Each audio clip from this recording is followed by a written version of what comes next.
One morning, Jack stepped out of cold storage number 3 and saw fresh blood trickling down Hannah's neck from a knife cut thin as a thread. In the shadows, Colt had laughed, leaving behind a threat that all the evidence is just imagination.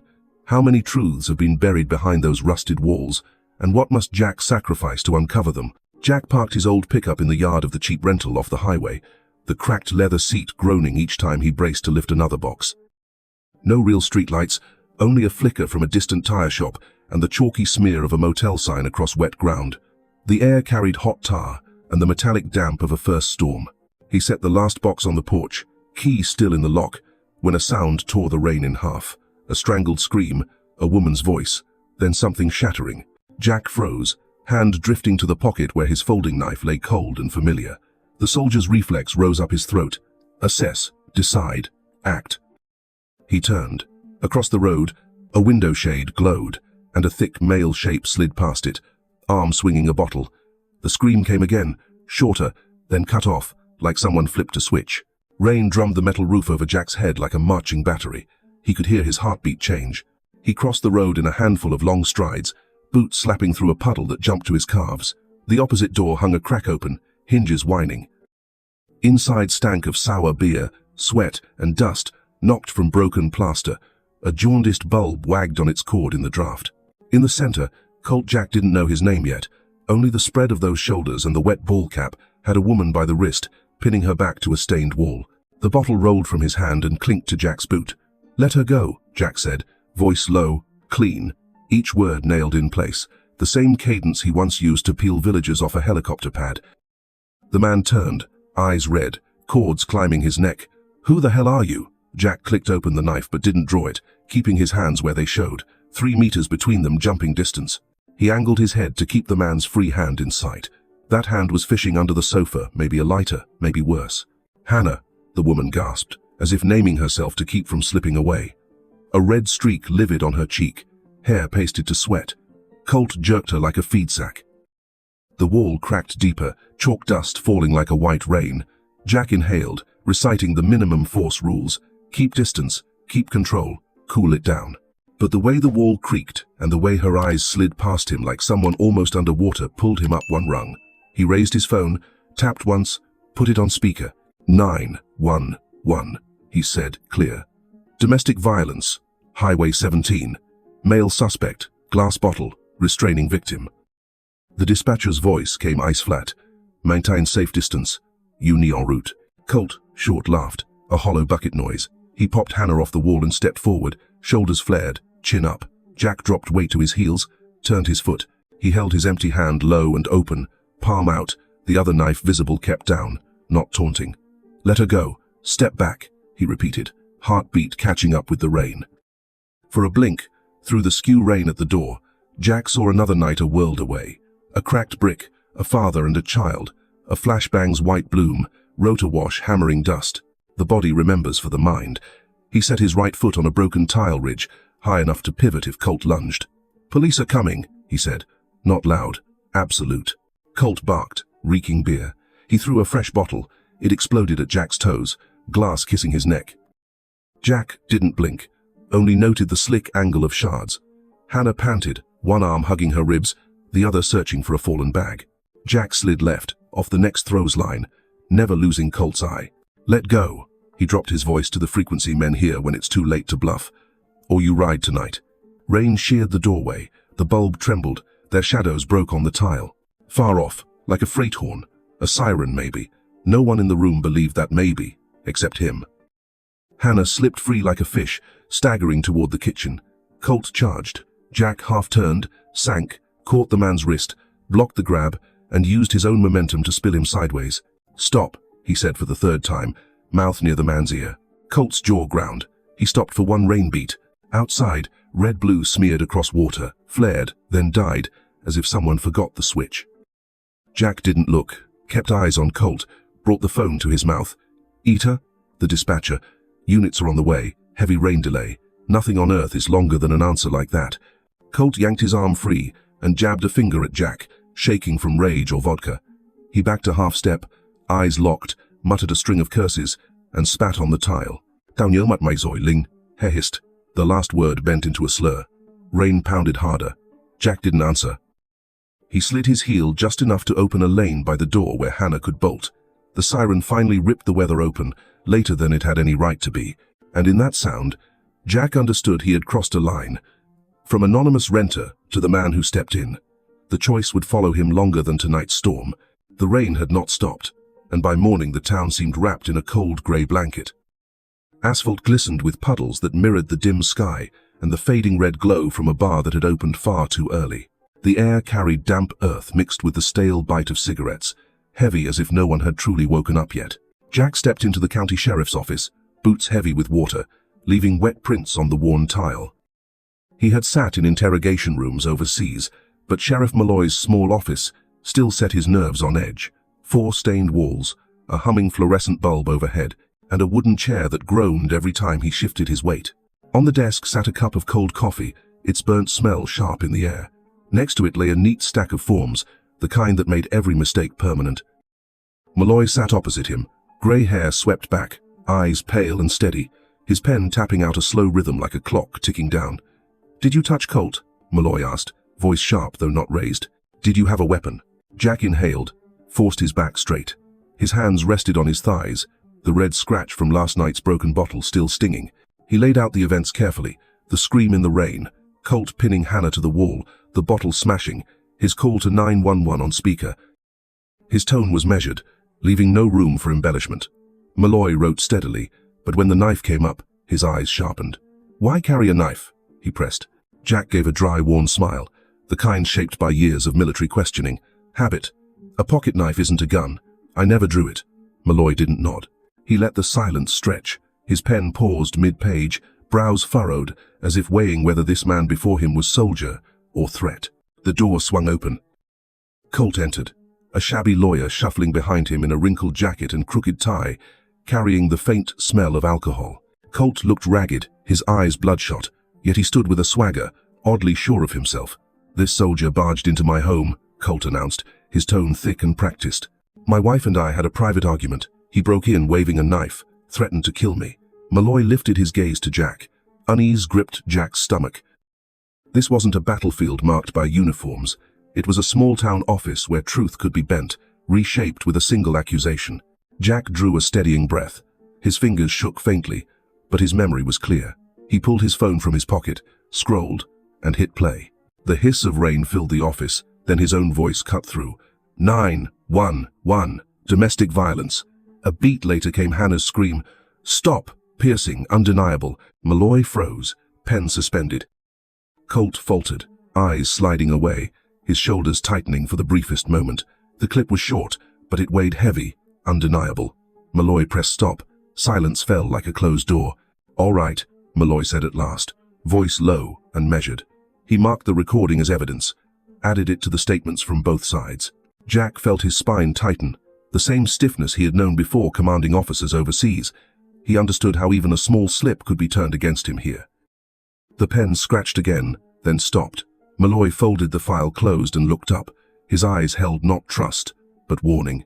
"You did right calling 911, he said, each word deliberate. "But hear me, Nolan. Don't take matters into your own hands.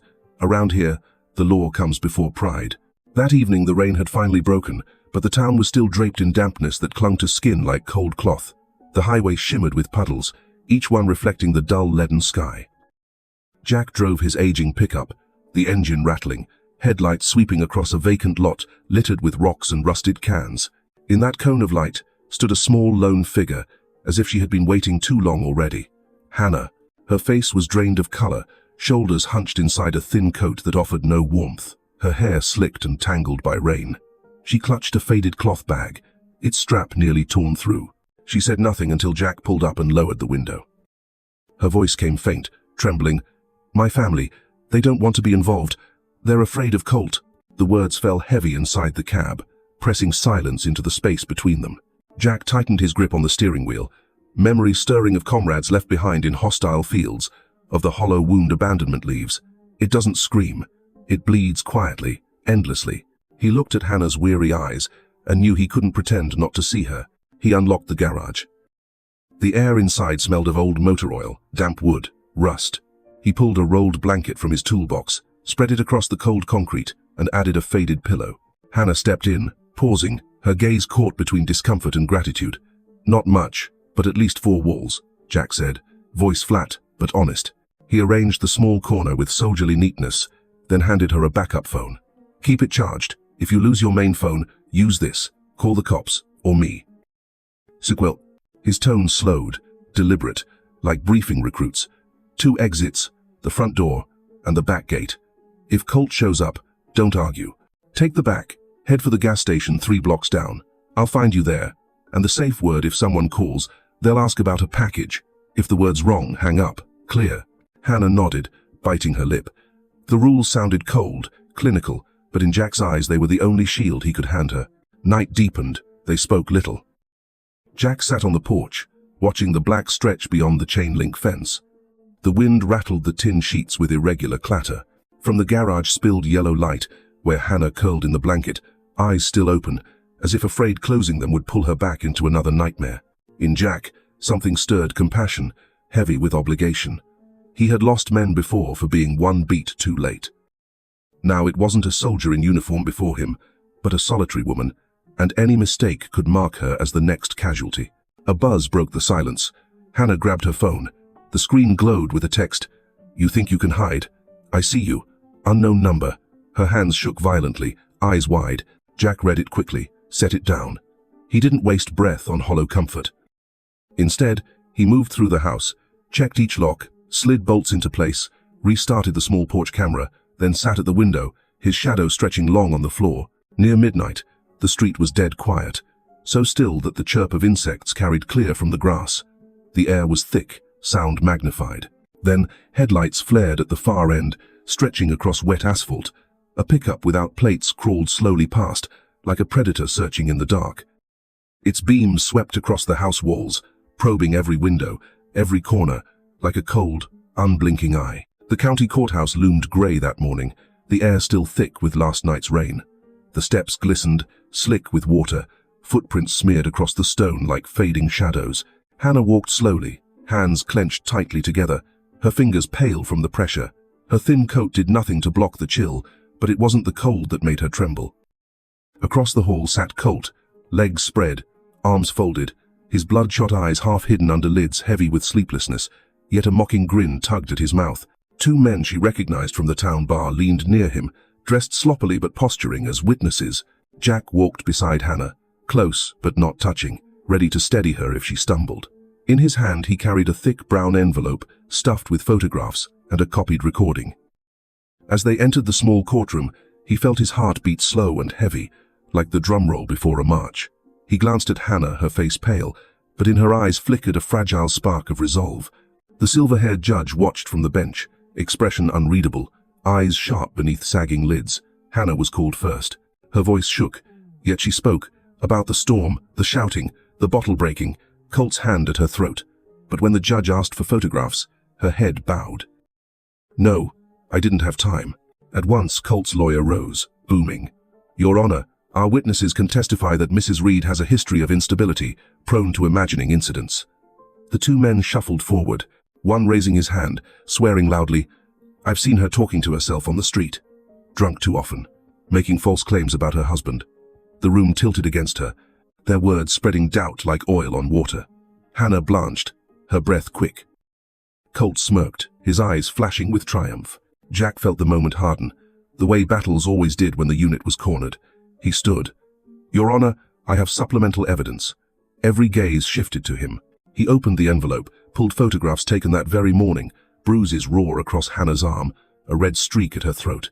"These were taken at 7 a.m. today. In addition, I have an audio file from that night, time-stamped with the 911 call." "Eep." The judge nodded, motioning to the clerk. The recording poured into the room, the relentless drumming of rain, Jack's voice steady. 911. Domestic violence. Then Hannah's scream, "Stop." Sharp, undeniable, cutting through the air like steel. The false witnesses faltered, eyes darting to each other.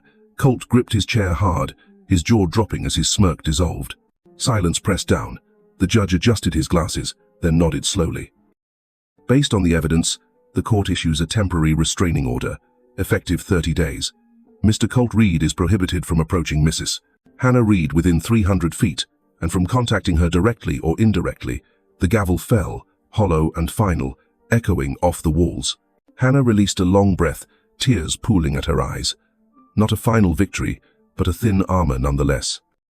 Jack saw a faint glimmer in her gaze, the same kind of light he had once seen in soldiers' eyes, when a sandbag wall rose between them and enemy fire, enough to last through the night. Outside, the sky remained heavy and grey.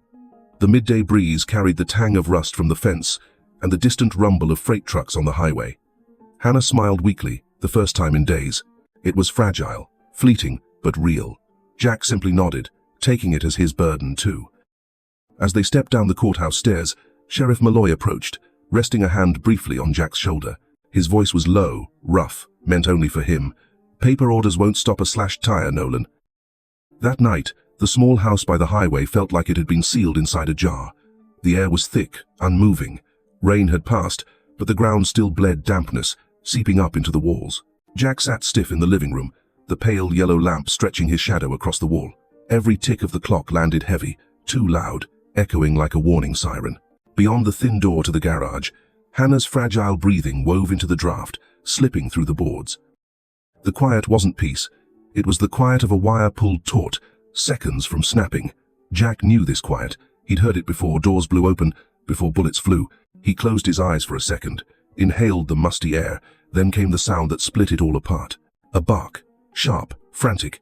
The neighbor's dog, usually tame, now howled wild and continuous, its cries urgent, as if it had glimpsed a shadow crawling from the dark. Jack moved instantly. At the window, his gaze fell to the small monitor. The garage camera feed blinked once, then died, swallowed into black static. He toggled controls. Nothing. "They've cut the view," he muttered under his breath. Then came the screech, metal tearing under force, the sound of a crowbar wedging into hinges, prying, wrenching. From the garage, Hannah jolted upright, eyes wide, clutching her blanket until her knuckles paled. Glass, shattered, sharp, raining fragments across the concrete floor. A figure surged in, large, hulking, Colt. He carried no mask, no pretense. His breath reeked, a foul mix of liquor and gasoline. Jack knew that smell. It was the smell he'd once found in burned-out shacks overseas, the smell of fire waiting to bloom. Gas spread across the floor in gleaming trails, catching the weak light, dangerous and beautiful in a deadly way. Colt's laugh cracked, voice raw with drink. "You think paper keeps me out?" There was no time to weigh options. Jack pulled Hannah close, whispered urgent, clipped words. "Stay tight. Don't look back." His soldier's body moved on instinct. He lunged for the breaker and yanked it down. The house collapsed into blackness, a suffocating dark that stripped Colt of his vision. Colt roared, swinging, curses spilling into the night. Jack's hand found the small flashlight in his pocket, a twist of the switch, and bursts of white strobes filled the room, slicing across Colt's face. He reeled, blinded, arms flailing wild. The smell of gas filled Jack's lungs, burning hot. They had to move before a spark turned the room into an inferno. "Go!" Jack shouted, tugging Hannah. Their feet crushed glass, each step a crack like breaking bones. They ran the hall, shadows lunging around them, Colt's fists pounding behind like a battering ram. Cold wind leaked through the back door's cracks, pulling them toward escape. Jack slammed the door shut, braced it with his weight, and locked the bolt. Colt's rage shook the wood, his fists hammering. Hannah clung to Jack's hand, trembling, but she moved with him. They spilled into the alley, moonlight fractured through bent tin roofs. Jack's chest heaved, lungs raw with fumes, but his hands moved steady. He pulled the phone, voice sharp, clipped like a field report. "Malloy, Nolan here." He broke in, gasoline on the floor. "We're out the back." Malloy's reply cut through, firm. "Hold your ground, units inbound." Jack turned, just once, through the crack left in the door. In the flickering light bouncing inside, the garage wall bore fresh wounds. Colt had clawed deep with some hard tool, scrawling one word, raw, jagged, a mark like a wound. Debt. The morning after the break-in, the town seemed smothered under a damp blanket. Water still streaked along Main Street, tires slapping through puddles with hollow echoes. Jack drove slow, Hannah beside him, cap pulled low to shield her face. The street wasn't busy, just a few early risers at the corner cafe. But the difference was clear. Familiar faces, the grocer, the postmaster, the flower seller outside the church, turned away instead of offering nods. Their glances slid off Jack, like they feared even eye contact might drag trouble their way. Inside the cafe, the air shifted. Conversations thinned, then snapped shut. Nobody said anything outright, but eyes from across the room tracked Hannah, pinned her down. She shrank under her cap. Jack straightened his back, as if to stand taller against the weight. He ordered coffee, his voice low but firm.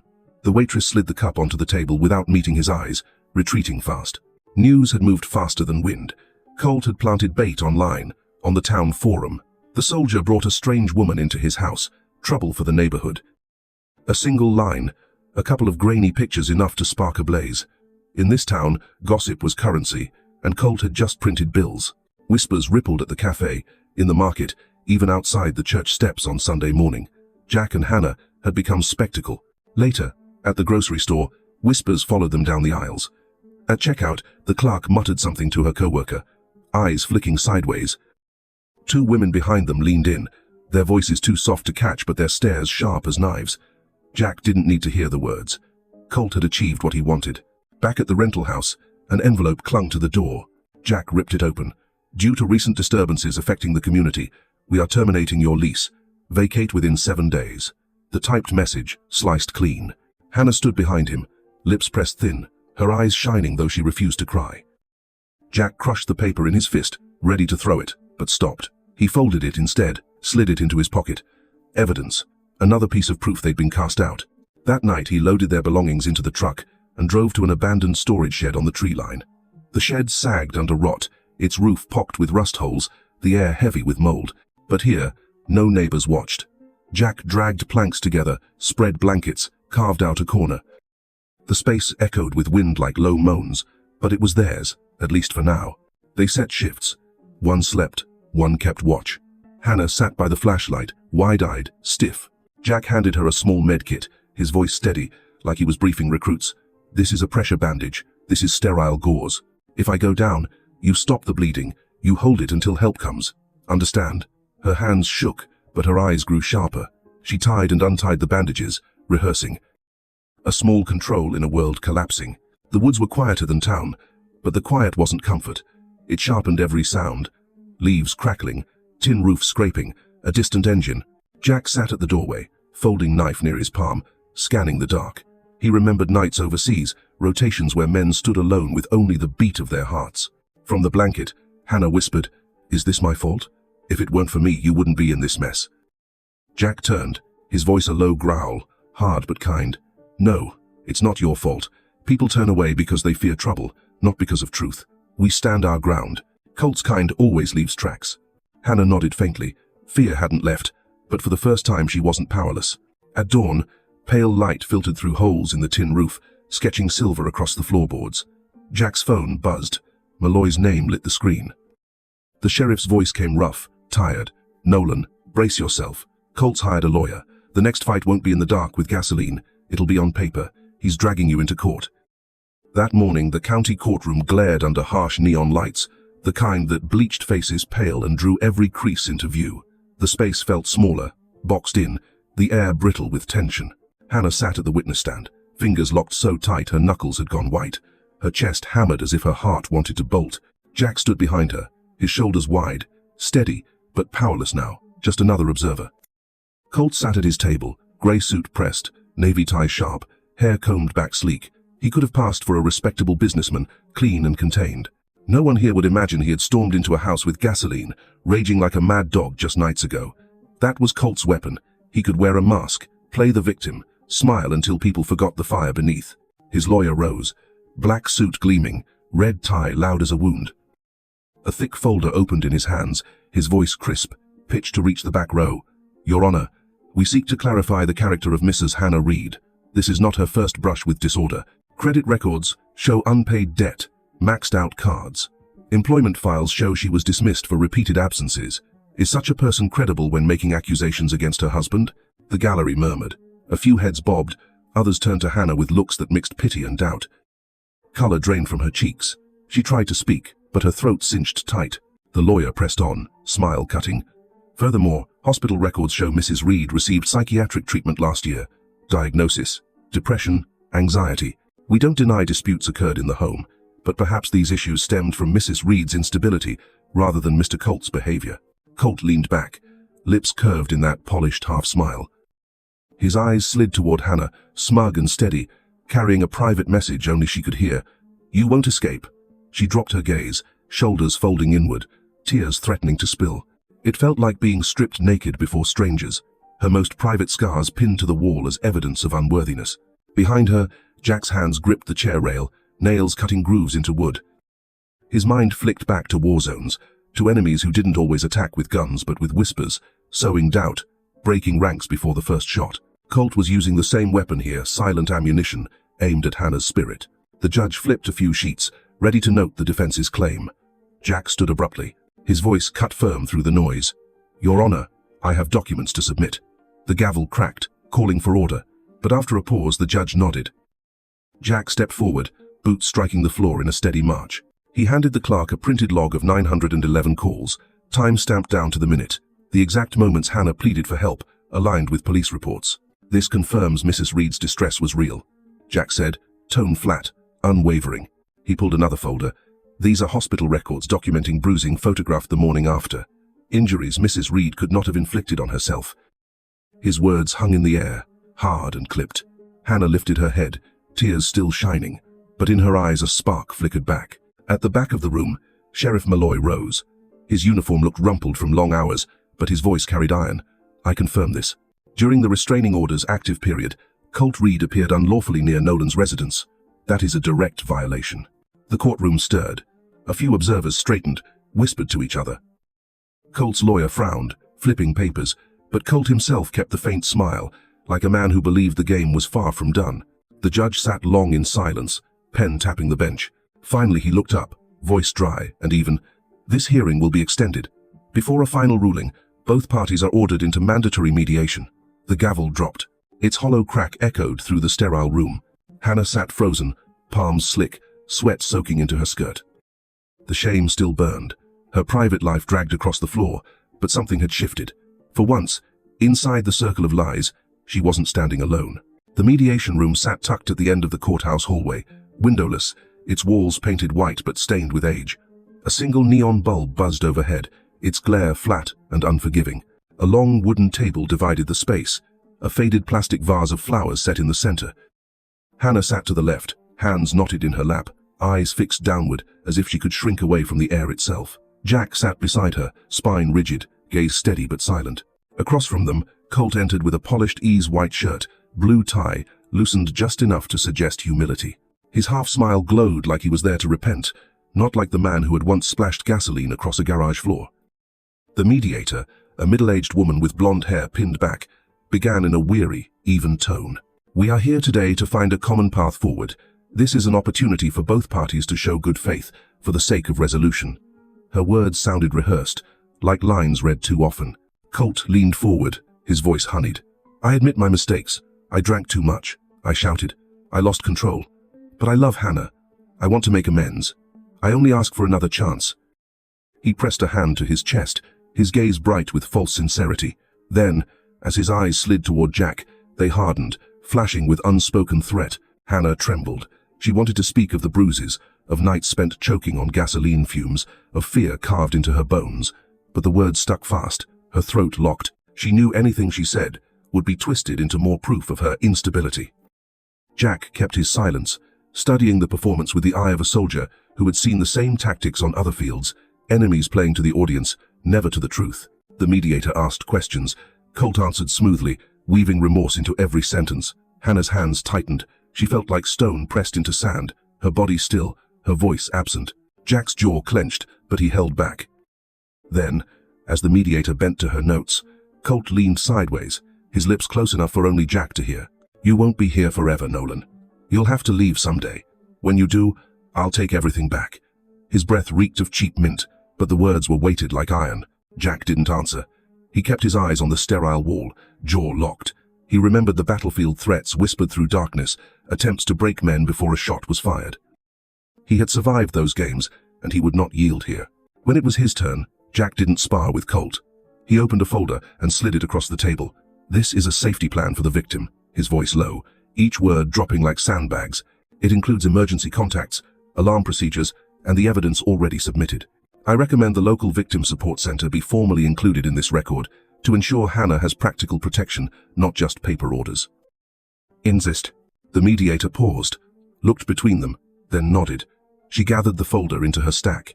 Hannah lifted her eyes, tears lingering, but a faint glimmer of hope alive again. Colt's half-smile remained, but his hand pressed the table so hard his knuckles whitened.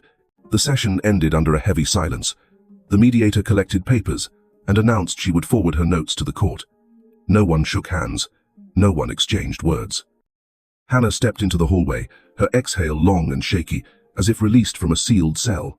Jack followed, eyes still fixed on Colt's retreating figure, memorizing his stride. Outside in the lot, autumn wind swept cold across cracked pavement, leaves scratching underfoot. Jack opened the truck door for Hannah, then walked to the rear. He froze. The left rear tire sagged flat, and in its rubber skin gleamed a long metal spike, driven deep, catching what little grey sunlight broke through the clouds. The morning after mediation, Jack stepped into the corner grocery on Main Street. It had once been routine he'd buy cheap coffee, maybe a pack of cigarettes, the owner nodding at him before he spoke. But today, when the doorbell chimed, the air shifted. Customers fell silent, eyes darting toward him before sliding away. The shop owner, a heavy-set man in his 60s with reading glasses perched low, looked at Jack and shook his head. "We don't do tabs here, Nolan. No war debts." "Some were taked." The words hit like a blow. Jack froze, his back rigid. He had never asked for credit. He always paid, every dime. But this wasn't about money. It was a strike at his honor. Outside, Hannah lingered near the doorway, her face pale as she caught the sting in those words. Jack only nodded, turned, and walked out, his shoulders stiff as though carrying another rucksack filled with stone. Rumors spread faster than fire. Colt had seeded them on the town's online forum, spinning the story with practiced cruelty. That soldier's got PTSD, can't control his temper, dangerous around women. Just a handful of words, and suddenly the scars of war became a blade against Jack.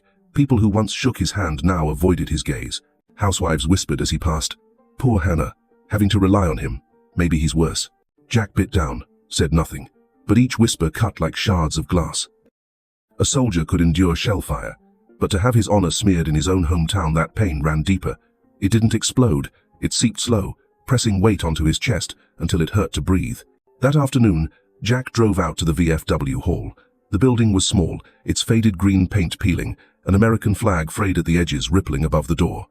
Inside sat men who had carried rifles before him, old backs bent, hair silvered, bottles of Budweiser on the table.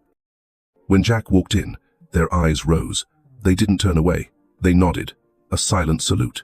Here, no one demanded explanations. They knew scars of the mind didn't erase a man's worth. Jack spoke plainly, his voice steady but heavy. Colt's spreading word, I've got PTSD, that I'm a danger. I need my service records, medical notes from the army docs. I need to prove I'm not out of control. The hall's manager, a retired officer with clouded eyes but a voice of steel, nodded. We'll get you the papers. Here, we don't let a soldier's honor get dragged through the dirt. That night, Jack didn't return straight to the shed where Hannah waited. He pulled into a lumber mill on the edge of town, a sign still nailed to the fence. Night shift needed. The foreman, a sunburned man with cracked hands, looked him over. Jack said simply, I need work. Doesn't matter if it's hard, just pay it square. The foreman studied him, then nodded. You start tonight. It's rough work, but it's yours. Jack pulled on old gloves and stood at the saw, wood shrieking into strips, the smell of sap and sawdust filling his lungs. It burned, but it was honest. In the racket of machinery, he found a kind of anchor, not pity, not suspicion, but the dignity of labor. And he knew deep down, if anything could keep a man's honor alive through storms, it was the refusal to be carried, the will to stand alone, working with his own hands. That night, the wind carried the damp, rotting smell of leaves from the forest's edge. The old storage shed where Jack and Hannah had been staying stood crooked and silent, its tin roof rattling under the breeze. Jack had just finished another night shift at the lumber mill, his hands still sticky with resin, body tired but heart steadier. He was at least earning his way, feeding them without relying on anyone's pity. He turned down the dirt track toward the shed. The moon hung low, casting a pale silver wash over the twisted roof. From a distance, something felt wrong. A thin plume of smoke drifted upward, faint but steady. Jack's chest tightened. He pressed the accelerator, the truck jolting across the muddy ground. As soon as he swung the door open, the smell hit him thick, acrid wood smoke, the kind that comes only when timber burns. Hannah, he shouted, his voice cutting across the night. Silence, then a muffled cough inside. He ran to the front door. The handle seared his palm. It was hot, too hot. He jerked his hand back and saw the truth. The lock was sealed from the outside, welded. Someone had meant to trap her inside. Smoke poured through the gaps in the walls. From within came Hannah's ragged cough, weak, strangled. Jack darted to the rear door. It too was bound shut, fresh metal gleaming in the flicker of flames, now licking the rafters. The old beams cracked, sparks rained down. Fire ate quickly at the rotted roof, and every second stretched thin. Jack sprinted back to the truck, yanked out the crowbar he kept from the mill. He charged to the corner of the shed where the wood had thinned with age. Each strike sent a violent clang through the night, the metal reverberating in his bones. Sweat ran into his eyes, smoke burned his lungs. "Hannah, back away!" he roared, voice hoarse. From inside came more coughing, then silence. He ground his teeth, swung harder, forcing the crowbar into the wall until the planks splintered. At last, a hole tore open, jagged and black with smoke. He reached in and hauled Hannah through. Her face was red, eyes streaming, her body shaking as she gasped. Jack grabbed an old blanket from the truck, poured water from the reserve jug until it was soaked, wrapped it around Hannah, then threw another over his own shoulders. "Stay with me," he barked. Together they stumbled through the choking haze, his arm shielding her head, the wet cloth their only shield. Behind them, wood cracked and collapsed, fire roaring skyward in a shower of sparks. They broke free into the yard, coughing hard, lungs raw. Jack set Hannah down on the grass, thumbed his phone, and called 911. "Fire at the forest, Ed shed. One person trapped, now clear," he said, clipped, urgent. The dispatcher's voice crackled confirmation units en route. Smoke towered high, glowing against the night sky. Hannah sat curled tight, trembling, her eyes wide as if she still saw the flames inside her mind. Jack wrapped an arm around her, steadying her breath. Then, as he scanned the perimeter, something caught his eye. Draped over the fence lay a rag. He walked to it, picked it up. The cloth was damp, reeking of gasoline and motor oil. It bore the clear smear of a gloved hand. Jack tightened his grip, jaw hard. Behind him the shed burned like a beacon, but inside him, a different fire lit this one of resolve, colder and sharper. What had begun as threats had turned to open war, and now, it was no longer about intimidation. It was survival. In the days after the fire, the smell of scorched timber clung stubbornly to Jack's lungs. The shed, they had called shelter, was now nothing but a skeleton of char, beams jutting like broken ribs. Jack returned more than once, staring at the ruins, feeling anger, helplessness, and determination swirl inside him. The shed had been worthless to most, but to him and Hannah, it had been the only refuge from the town's judgment. Now it stood as a marker of intent. Someone had tried to burn them alive. That night, when the fire trucks had screamed down the dirt track, Colt was gone. By morning the town buzzed with whispers. He was at the Silver Star bar all night. No way he set that fire. The rumor spread quicker than smoke itself. Jack knew exactly whose hand guided it and why. Colt's trick wasn't just fire, it was doubt. In Sheriff Malloy's cramped office, Hannah slumped forward, bandaged hand trembling in her lap. Her face pale, eyes dark from nights without sleep. Jack stood against the wall, arms crossed, a wall of his own. Malloy slapped a file down, his sigh heavy. "Nolan, we've got nothing solid. No cameras, no witnesses. All you've got is a rag soaked in gas. Colt's lawyers will argue anyone could have left it there." Jack ground his teeth. He could still smell that cloth gasoline, motor oil, the faint smear of a gloved hand. It hadn't been random, but in a courtroom, indirect evidence shattered easily unless pinned to something hard. The next day, Colt strolled into the hearing with a polished arrogance. Sharp grey suit, blue tie, his smile smug. His lawyer rose, voice steady. "Your Honor, Mr. Colt has a clear alibi. The night of the fire, he was at the Silver Star bar, 10 miles away. Witnesses confirm, receipts confirm." The lawyer paused, letting the claim settle, while Colt turned his smile on Jack, like a predator savoring the moment. Hannah's eyes dimmed beside him. The flicker of hope she'd carried since surviving the blaze flickered out. Jack inhaled deeply, forcing calm into his chest. He had faced enemies who built walls of lies before. Every wall had a weak brick. When the hearing broke, Malloy pulled him aside. "We need something Colt can't bend." Jack stared at the ground, silent. Then memory hit. The road between the bar and the forest. New traffic cameras had been installed there. He snapped his head up. "Junction 7, check the feed." If he stayed at the bar, his truck won't appear. 2 days later, they sat in the county security office. The room smelled of dust and old wiring. A black and white monitor flickered, frames rolling. Sparse traffic drifted by, timestamps ticking in the corner. Jack leaned forward, heart hammering. Then there, a hulking pickup, old and heavy, slid across the frame. Its plate smeared with mud, unreadable. But plastered on the windshield was a Red Bull's head sticker, the very one Colt had bragged about for months. Malloy froze the frame, zoomed until the pixels blurred. "That's his truck," he muttered, 15 minutes before the fire, heading into the woods. The picture was rough, but the sticker was undeniable. At the next hearing, when the footage was shown, the courtroom fell quiet. Colt tried to smirk, but his lawyer's voice faltered. "Perhaps someone borrowed the vehicle," he suggested. Hollow words, brittle as paper. Jack didn't flinch. He held Colt's gaze, steel meeting stone. Beside him, Hannah's hand gripped his. For the first time in days, light returned to her eyes. It was thin, tentative, but real, a shaft of sunlight cutting through heavy cloud. For Jack, it was enough. Not victory, not yet, but proof. Proof that truth could still find a way to burn through lies, and with it came resolve. The fight wasn't over, but they weren't defenseless anymore. The morning was grey, fog clinging heavy on the town's edge. Hannah stood at the doorway of the makeshift shelter Jack had pieced together from discarded lumber at the mill. After the evidence of Colt's truck surfaced, she'd thought maybe she could breathe easier. But the feeling of being watched never left.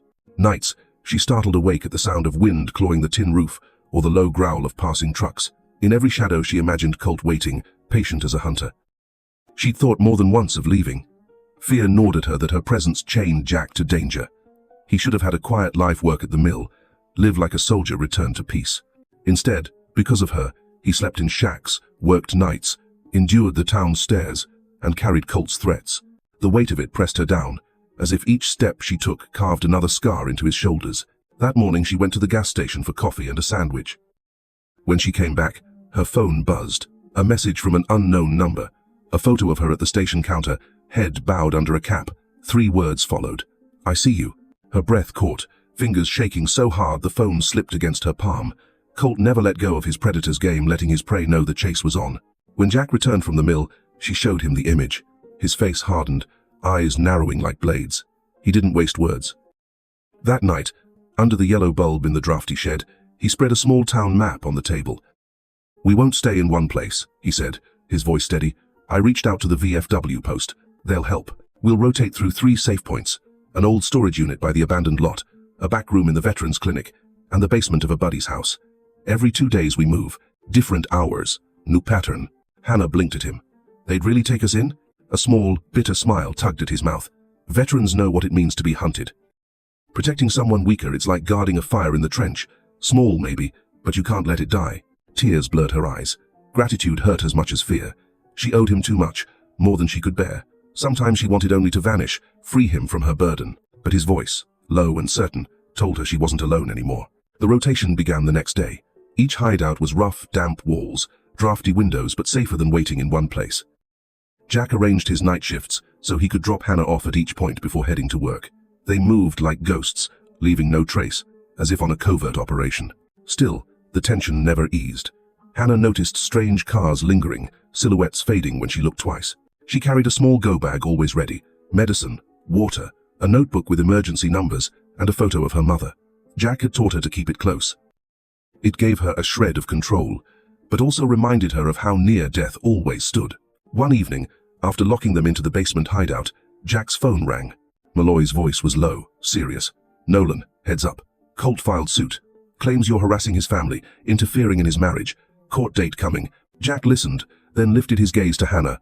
His expression was calm, but the corner of his mouth twisted bitterly. "He's changing tactics, from fists to paperwork." "Doesn't matter. We hold." Hannah nodded, heart pounding. Truth felt like a fragile flame, but every day they kept it alive, hope grew. Yet Colt, he always found a way to hover, a shadow clinging close. Morning at the mill came wrapped in gauze mist, stretched low, sunlight too thin to cut it. Usually the air's pitch of resin and sawdust steadied Jack, the familiar crackle of saws, the grit on his sleeves. Today it pressed heavy, damp, stitched with whispers. He walked the concrete aisle, boots clicking over a skin of dust, and felt faces he knew turn strange, friendly nods folding into silence. Kent waited in his cramped office, papers stacked, eyes tired. He'd once clasped Jack's hand every morning, sparred about football and deer season. Now his voice moved slow. "Nolan, I've got to cut your shifts. It's not your work. Community pressure. They don't want your name here. I've got no choice." "Ezzy." Jack's hand shook over the notice, but his eyes stayed cold. "I understand." He folded the paper and left. Pity trailed him like smoke. He'd heard brutal explanations in war: reduce strength, pull back, but never felt so cleanly, publicly cornered. That evening, Hannah found him on the porch of their makeshift place. Shadows pooled on hard ground, wind threaded between loose boards, so they creaked like old ribs. Jack sat straight-backed, staring long. She sat beside him. "What happened?" He handed the paper. Her mouth trembled. "They don't see how hard you work." Jack let out a thin, bitter laugh. Hard work doesn't outbid Colt's money. He didn't fold. He knocked on doors. The downtown Baptist church hired him for nights: sweep the halls, swap dead bulbs, lock the doors, wipe dust from the organ keys. Little pay, but steady. The bus depot at the edge of town took him too: replace broken latches, check fire extinguishers, mop and patch. Odd jobs pieced together into a narrow wage, enough to keep moving Hannah between safe points. On his first night at the church, Jack walked the perimeter narthex to classrooms, boiler room to sacristy. Neon flickered. Shadows leaned long across tile. He twisted a new bulb into a humming socket, smell of hot dust lifting. Outside, the tin wind chime tinked, though the breeze was barely there. He listened like he had on watch, searching for something that didn't fit. But costs kept stacking Hannah's meds: gas for the rotations, filing fees for Council Malloy put him in touch with to answer Colt's suit. Debts crept up day after day. Jack knew what he'd do, the thing he'd dreaded: sell the pickup. The old blue truck had ridden with him since discharge, first shifts at the mill, rare nights with old buddies, the midnight sprint when he and Hannah fled Colt. It was the witness to everything after war. At the broker's desk, he laid down the keys. The man spoke of market price, missed maintenance, worn tires, each phrase a small blade. Jack nodded, signed. Ink bled like a fresh bruise. That night, the empty square of yard felt like a hole swallowing his chest. Hannah watched him stand there a long time, eyes gone far. "We can walk," she whispered. "I'll be fine." Jack shook his head. "It isn't about driving. That truck was the last thing telling me I still had control. Now," he let the sentence fall away. Days turned into rows of figures in a pocket notebook: earnings from the church, from the depot, cash sealed in a brown envelope. He wrote them in a tight, blocky hand, as if marking coordinates: in, out, remain. Hannah, watching, unhooked a cheap silver ring her mother had left her, thinking of the pawn shop. Jack caught the glint, and his head snapped. No, not that. She tucked it back, eyes glossing. At the depot, a group of teenagers sprawled across plastic seats, snickering. "Hey, soldier, heard you're dangerous." Jack kept working, screwdriver whining as he fixed a hinge. Near the overhang, an old woman wrestled a heavy bag. He stepped over and lifted it into the bus bay. "Thank you," she whispered. "I know you're good. Folks just don't want trouble." A soft cloth on a raw wound, no cure, but less sting. Saturday night, after he'd mopped the nave, the pastor stood in the doorway with a white envelope. "A little from the fund," he said. Jack stepped back. "I can't take charity." The pastor met his eyes. "It isn't charity. It's for hours you already covered." Jack hesitated, then nodded. He did not take pity. He accepted fair pay. A week later, sweeping the church lot at dusk, headlights bathed him. A pickup drifted slow. Jack squinted, his truck, and Colt at the wheel. The window slid down. Colt's grin cut wide. He rolled a lazy circle around the gate, a crownless parade.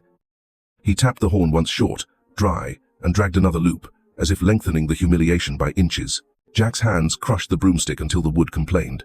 In that instant, he saw the full arc of Colt's siege, not only breaking roofs, not only fire in the rafters, but a throttling of every avenue: income, shelter, respect, war by attrition, aimed at collapsing a man's will and a woman's hope. Later, locking the doors, Jack sat on the stone steps and exhaled, face tilted to the dark arch above. Night drew the scent of spent candles and old wood tight around him. He pulled a creased photo from his pocket: 4 young soldiers squinting against desert Sunday. For the first time in weeks he smiled, not from joy, but memory. He had survived worse. He slid the photo back and stood. In the morning he drove a borrowed beater from the VFW to the hall. The post commander handed him fuel vouchers. "Not much," the man said, "but enough to keep your rotation going." They shook hands, gratitude wedged behind Jack's ribs where words wouldn't pass. The frayed flag on the wall shivered. Old men nodded. Men who knew how to lose things and stay upright. Back home, Hannah sat stitching a frayed backpack strap. She looked up and found Jack's gaze steadier. "You okay?" she asked. He nodded. "Okay, in our way." By afternoon he was back at the depot, swapping a rusted lock. After dark, the church checking each window latch. Life was still poor, still slow, but a new rhythm set in. Work that paid little but honest, help accepted without bowing, plans revised without surrender. However many circles Colt drew with that stolen symbol of control, Jack would keep moving the broom under yellow light, protecting the small square of floor he could still keep clean. He knew the fight had shifted. It wasn't only about Hannah anymore. It was about dignity, the last thing a soldier carries home. And that night, when the church clock tolled 12, Jack tightened the ring of keys in his fist and walked into the watch with calm eyes, as if he'd found again the axis he turns on, right in the heart of the storm. Nights in the shelter room were already cold, but for Hannah they were colder still, sharpened by every stray sound. A door hinge squealing somewhere in the church's old halls, the scrape of a branch across the tin roof, the scuttle of a rat overhead, each struck her chest like a hammer. Jack slept just outside the corridor, keeping his watch as always, but even the short distance between them felt like a canyon she couldn't cross. She had once been strong, steady in the routines of a small town's harsh life, but ever since Colt's shadow began dogging her, from shouted threats on the street to the night of fire at the shed, her nerves had stretched thin. Any sudden noise, and she folded, heart racing, sweat cold on her skin. Sleep was rare, broken by jolts awake, dreams laced with smoke and glass, and hands yanking her into dark corners. One night, at 2:13, her phone lit. A message from an unknown number. "I see you. Don't think you can run." Her body locked, hand shaking. The words were short, but the cadence was Colt's, that gravel voice she could never forget. She bolted into the hall, eyes wide. Jack sat up at once, hand already on the folding knife he carried. He saw the screen, then her pale face. "Sit," he said, voice low, solid. He dragged a chair close, made her sit across. "You've got to name the fear. Leave it nameless. It eats you whole." Hannah's lips trembled. I can't sleep. Every time I close my eyes I see him." Jack nodded. "I know, but you're still breathing. Hear me, we'll use what soldiers use out there." He tapped the table, counting rhythm with his finger. Box breathing. In for 4, hold 4, out for 4, hold 4. Again. Her breath caught, too fast, but he stayed with her, inhaling slow, steady, so she could match. Gradually her shoulders lowered, the tremor eased. Her eyes lifted, wet but steadier. Jack handed her an old phone, scuffed keypad. "You're going to face it. If someone follows, don't freeze. Bring it up. Snap. Evidence. That's how you take control back." He showed her quick launch camera, how to steady her hand. She tried. Shots blurred. But he nodded. "Doesn't matter. What matters is you act, not freeze." Then he slid paper across, pressed a pen into her hand. "We'll make a list. Call it What I Control." She stared at the blank page. Jack spoke slow. 1. I can breathe, on my count. 2. I can call Malloy anytime. 3. I can take a photo, record proof. 4. I can walk away when I feel unsafe. 5. I have Jack at my side. He waited. Her hand moved, shaky. 6. I am not dead. I still have choices. That night, for the first time in weeks, she slept almost an hour straight. Jack stayed at his post, flashlight across his knees, eyes half shut but ears tuned for anything offbeat. By morning, they practiced. Jack stood 10 yards out, cap pulled low, acting the part of a stalker. Hannah raised the phone, hand trembling but snapped anyway. The screen showed a shadowed figure under dull grey light. Jack nodded. "That's step 1. You looked, and you acted." But when he scrolled through the frames, he stopped. The third picture wasn't him. In the grainy square stood another figure, 10 yards behind Hannah, cap low, face hidden, frozen still. Morning slid weak through the cracks of the wooden shelter, pale light spilling across the table where Hannah sat, clutching the old phone like it was the last tether to control. Those midnight texts, phrases mimicking Colt's voice, had gnawed at her, dull blades carving steady grooves into her nerves. Her eyes were raw from sleepless nights, shoulders trembling. Jack stepped in with a mug of black coffee, bitter steam curling up. His face was drawn, the weight of sleepless watches sunk deep under his eyes. He set the mug down, sat across from her. "Can't trace who sent it," he said, voice steady but heavy. He had taken the SIM to Malloy, asked the county's techs to run it down. Result: unregistered, no trail, nothing to chase. Just another ghost number among thousands. Hannah bit her lip. "So, it could be him anywhere." Jack nodded slowly. "Exactly. Which means we force him out." Danger. The thought hit him like old tactics from another life. If the enemy won't show, make noise until he does. Colt had always worked through others, those boys at the bus lot, drunks in the bar, passing rumors, carrying scraps of message. He'd never risk sending threats himself, but that very confidence left cracks. Jack scribbled on paper, pushed it across. "To play this, you need patience. But I'll set it right." Hannah read, her fear threaded with a fragile spark of trust. The trap began with a message. Jack lifted the battered phone, thumbed out words. "Hannah will be at the clinic tomorrow at 8 a.m. alone." He sent it to the same number that had spat fear, then shut the phone off. His heartbeat stayed even. His mind locked into ambush rhythm. That night, he called Malloy. The sheriff's voice rasped through the line. "Nolan, what are you pulling now?" Jack's reply was flat. 2 points of watch. Clinic lot. One at the main, one at the back lane. Silence, then Malloy's sigh, heavy as stone. You're setting bait, Jack. Yes, and it's the only shot at catching him break the order. Malloy grumbled but agreed. They both knew. Courts cared for evidence, not suspicion. Morning came grey. Hannah stayed at the church. Jack touched her shoulder before leaving. Trust me, he said. She nodded, whispering, be careful. Jack drove an old depot truck, engine rattling loud. He parked 3 blocks away, sightline clear. Malloy staged a cruiser at the corner, radar gun propped as cover. Another deputy posed as a cable worker at the rear lot. No chatter, no speeches. Everyone knew. One chance. Jack planted one heel into the slick bank, twisted his body, and let Colt's own forward drive become a weapon against him. He felt the tearing strain in his ribs as he heaved, a guttural roar bursting out with the effort. The world tilted, blurred, then snapped. Colt's body flipped. His back hit the ground with a bone-jarring smack, mud exploding like a wave. Water sprayed skyward and rained down on both of them. Colt howled, thrashing like a hooked fish. Jack didn't waste breath. His hand shot to the small pouch, clipped inside his jacket, the one thing he always carried. A heavy-duty zip tie, thick plastic built for field expedience. He wrenched Colt's wrists into the muck, forcing the plastic tight. The ratchet teeth bit down with a sound that was almost satisfying. Colt bucked, legs kicking. Mud splattered Jack's face, clung in streaks across his jaw and eyes. He blinked hard, spat grit, and pressed his knee into Colt's chest. Not too far up the sternum, low enough to choke leverage out of his lungs, keep him pinned without killing him. Every move measured, deliberate. The rage inside him, weeks of humiliation. Hannah's tears, the blade at her throat, rose like a firestorm. It begged him to strike, to break Colt's face into the mud until it was unrecognizable. But Jack locked his jaw and steadied his breathing. Rage was the one weapon Colt wanted him to wield. Rage was how men lost control, lost everything. This wasn't about revenge. It was about survival, about Hannah, about ending the spiral without drowning in it. Pinned, Colt spat a thick mouthful of mud, laughing through broken gasps. His teeth gleamed pale in the dark, a grotesque grin. Proof?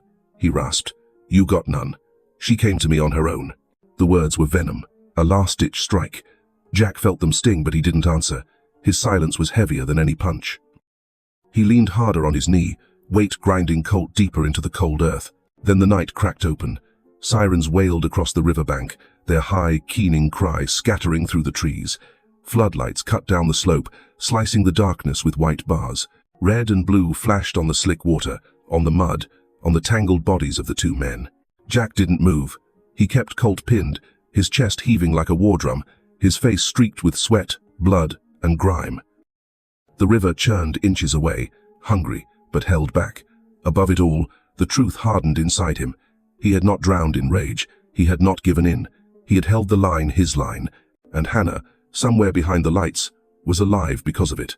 The county courthouse looked more like an old schoolhouse than the halls of justice people imagined from television. Plaster cracked along the baseboards, fluorescent lights hummed overhead, and benches sagged beneath the weight of neighbors drawn in by rumor. The air smelled of paper and burnt coffee. No marble, no chandeliers, just faded curtains swallowing what little dignity the room might have had. Justice here was stripped bare. Hannah sat in the witness chair, dwarfed by its high back.